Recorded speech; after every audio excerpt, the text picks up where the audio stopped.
Right, hello, we're gonna look at the colocasias and how I'm overwintering them. Obviously I've done a video 3 weeks back now, how I lifted them and cleaned them up to an extent. They're out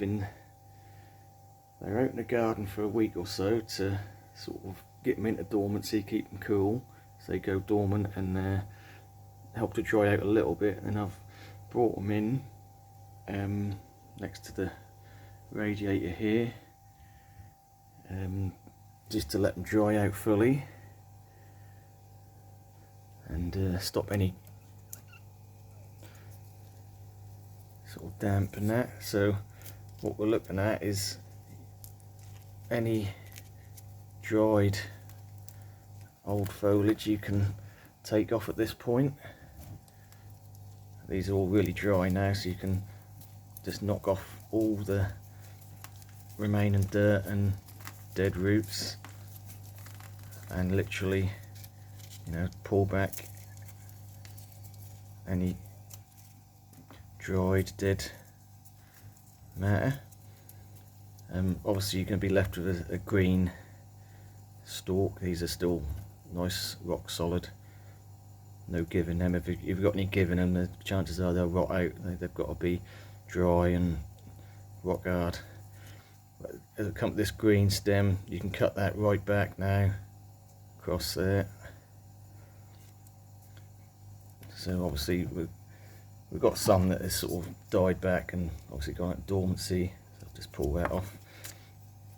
But again, any dead bits around the edges, we can take that off. I'll obviously do that off camera when I've got two hands to do it.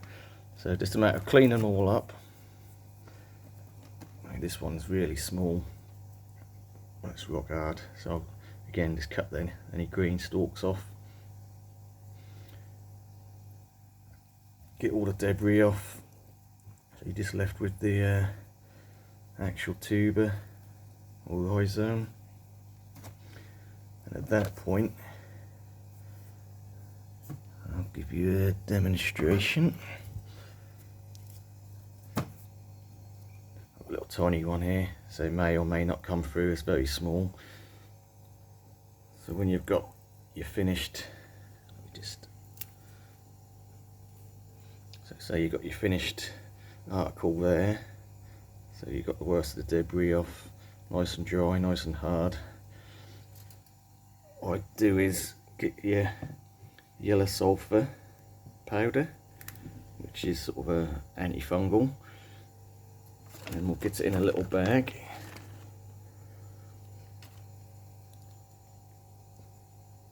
Pop it in, whatever you've got there. Give it a little shake. Obviously with this yellow sulphur you don't want to be breathing it in or getting it everywhere. You've got a very fine coating of powder around that. And then I've got a big bag here, paper bag full of sawdust. Any old sawdust will do. This is animal pet bedding sawdust, wood shavings, whatever you want to call it, and we'll get it in there.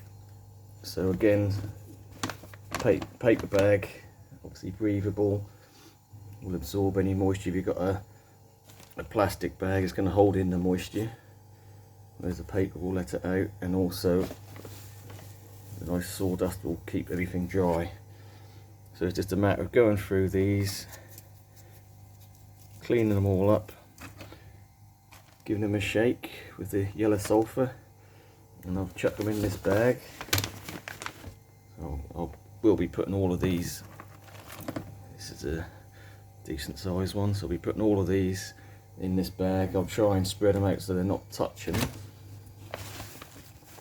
I'll put lots of sawdust in between them, and then I'll put that in the cupboard and forget about it, and maybe just check on it every 2 or 3 weeks just to make sure there's no damp or rotten in there, and that should be sufficient to keep them going just in dormancy until April, no, maybe March time, depending on the weather. March or April time when I decide to start them off again. I've already done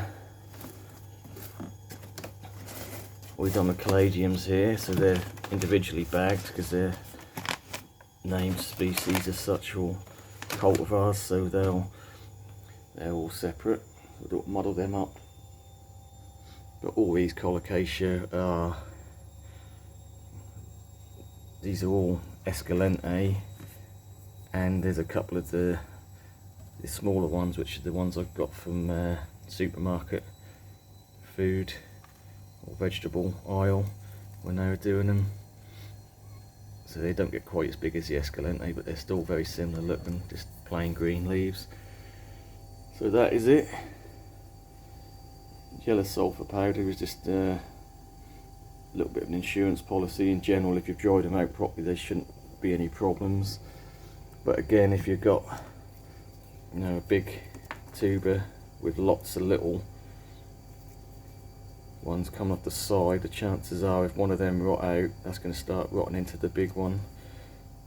I mean, these are probably big enough to separate and, you know, keep them all separate, but as they're still joint and they haven't fell off in the process of me cleaning them up, then the chances are they're well attached and they'll do better attached than it will be to pull them out as little ones. I mean, a lot of these smaller ones are ones that just fell off the bigger ones, and like I say, it's a touch and go whether they'll make it through because they're so small, but you've got nothing to lose. Like I say, as long as you check on them every couple of weeks, just go through, have a feel about, make sure there's nothing soft or mushy in there. Let me just have a look. So this is a good example. See, from the top, this one looked really good, but as I was cleaning it up, that was a bit mushy, so I scraped all the mush away, probably about 2/3 of it, scraped it right back to the hard,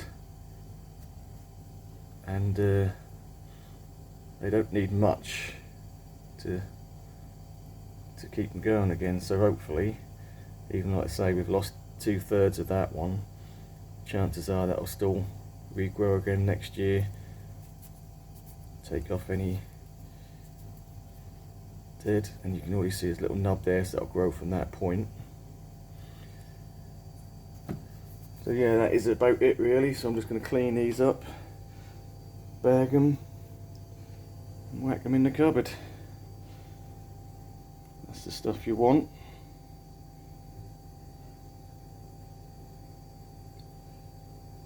Not always easy to find. I think I had to get this off eBay or Amazon or something. It shouldn't be more than £3 or £4, and that'll last you for years. I've had this about 2 or 3 years. Didn't need much of it. Like I say, I just put a sprinkling in a bag, and then each individual tuber I'll chuck in the bag and give them a shake. They get well coated, will do the job. Alright, we'll leave it there. I'll clean these up and get them stored. Thanks for watching.